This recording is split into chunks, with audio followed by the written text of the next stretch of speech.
देखिए प्रश्न संख्या 3, संलग्न आकृति को देखकर नाम लिखिए। इस आकृति को देखकर हमें सारे नाम लिखने हैं। सबसे पहले क्या नाम लिखना है? ए भाग देखिए, रेखाएं जिसमें बिंदु ई सम्मिलित है, यानी हमको उन रेखाओं के नाम लिखने हैं जिसके अंदर कौन सा बिंदु आ रहा है? ई बिंदु। ये देखिए, ये रहा बिंदु ई। तो ई बिंदु किन किन रेखाओं में आ रहा है? देखिए जैसे अगर हम लिखें ए ई लिखते हैं तब भी ई बिंदु आ रहा है इसके अंदर। अगर मैं बी से लेकर ई तक का नाम लिखूं बी ई, तो भी ई आएगा। डी से लेकर ई तक का नाम लिखूं तब भी ई आएगा, और एफ से लेकर ई तक का नाम लिखूं तब भी ई आएगा। तो हमें इन सब के नाम लिखने हैं। तो मैं लिख देती हूँ सबसे पहले ए से ई तक की बात कर लेते हैं। ए ई, रेखा ए ई, या ऊपर ये निशान लगा देते हैं ए ई। फिर है बी ई, फिर है डी ई, फिर है एफ ई या ई एफ। ये सभी उन रेखाओं के नाम हैं जिनके अंदर बिंदु ई सम्मिलित है, बिंदु ई आ रहा है। फिर देखिए बी भाग, ए से होकर जाने वाली रेखा, यानी बिंदु ए से होकर जाने वाली रेखा का नाम लिखना है। ऐसी रेखा जो बिंदु ए से होकर जा रही है, यानी ए से होकर गुजर रही है, या जिस बिंदु का नाम ए से शुरू हो रहा है। तो ए से होकर जाने वाली रेखा, तो ए की रेखा यहाँ पे ए ई।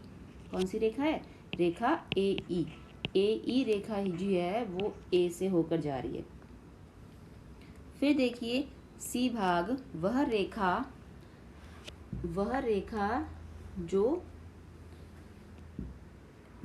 जिस पर ओ स्थित है, यानी ओ, ये देखिए ये रहा बिंदु ओ।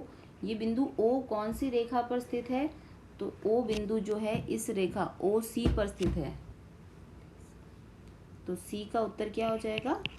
वह रेखा जिस पर ओ स्थित है। तो ओ किस पर स्थित है? ओ सी पर। ओ सी या सी ओ, ओ सी या सी ओ, एक ही बात है। ओ सी लिखो या सी ओ लिखो। तो सी ओ या ओ सी पर कौन सा बिंदु स्थित है? ओ बिंदु स्थित है। ओ बिंदु, ये रहा ओ बिंदु ओ सी पर।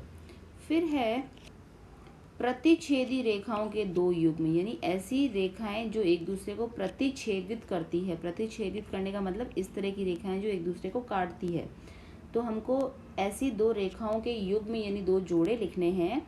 दो रेखाओं के जोड़े लिखने हैं जो आपस में एक दूसरे को काट रही है। तो चित्र में देखिएगा, ये तो एक तो रही है ओ सी और एक है ये ए ई। ये पहले वाला मैं सारा मिटा देती हूँ ताकि साफ दिखे चित्र। तो पहले वाली तो देखिए ओ सी, एक तो ये ओ सी और ये एक ए ई, ये एक दूसरे को काट रही है। तो क्या एक नाम लिख दिया हमने? ओ सी और ए ई। ये तो एक रेखा का जोड़ा पहला। दूसरा जोड़ा पूछा हमें, दो जोड़े पूछे हैं। तो दूसरा देखिए हम लिख सकते हैं ए ई और एफ ई, ए ई और एफ ई, ए ई और दूसरा है एफ ई। ये दोनों एक दूसरे को प्रतिच्छेदित कर रहे हैं, काट रहे हैं। रेखा है इसलिए ऊपर हम ये रेखा का चिन्ह लगा देते हैं। ठीक है, तो ये हो गया हमारा डी भाग।